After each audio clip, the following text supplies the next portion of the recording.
இந்த விளக்கேற்றதுக்கு ஓரை காலம் நேரம் இதெல்லாம் முக்கியமா வீட்டுல விளக்கேற்றதுக்கு? இந்த பிரபஞ்சம் முதல்ல இருட்டாதான் இருந்துச்சு. இதை நம்ம பதிவிட்டோம். இருளாதான் இருந்துச்சு. ஆமா. அப்ப இந்த இருளுக்கு ஒளி தந்தது ஜோதி தான். சிவபெருமான் இப்ப நம்ம அதுல முருகப்பெருமான் இருக்காரு, விநாயக பெருமான் இருக்காரு, பல்வேறு தெய்வங்கள் இருக்கு. இவங்களுக்கு எல்லாருக்கும் தாய் தந்தையா விளங்குறது சிவனும் பார்வதியும். அப்ப சிவனுக்கு யாரு அப்பா அம்மா? அப்படி ஒரு கேள்வி வருது. அந்த கடவுளுக்கு யாரு அப்பா அம்மான்னு ஒரு கேள்வி வருது. அந்த கேள்விக்கு யாருன்னா ஜோதி தான். சரிங்களா? இதுதான் தனிப்பெரும் கருணை அருட்பெரும் ஜோதி. முதல்ல இங்க உலகத்துல உற்பத்தியானது ஜோதி மட்டும்தான். அப்ப இந்த ஜோதி இருந்தா தான் இந்த உலகமே வெளிச்சமிடும். அப்பேற்பட்ட ஜோதியை நம்ம ஏத்துறதுக்கு நிறைய வழிபாடுகள் இருக்கு. இதுல உதாரணத்துக்கு சொல்ல போனா திருவண்ணாமலை தீபம், ஐயப்பன் கோயில்ல நடக்கிற மகர ஜோதி. இப்ப ரெண்டுக்குமே ஜோதிக்கு நிறைய விஷயங்கள்.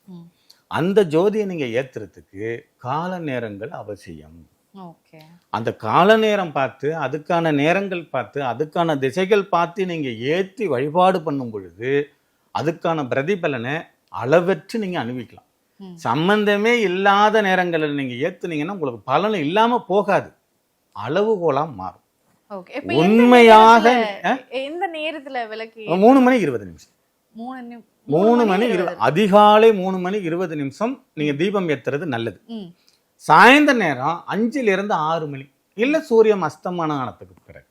இப்படிதான் நீங்க ஒரு 10 மணிக்கோ 9 மணிக்கோ 1 மணிக்கோ 2 மணிக்கோ நீங்க தீபங்களை ஏற்றி வழிபாடு பண்ணும் பொழுது பலனை அணிவிக்கலாம், அளவுகோலா மாறும்.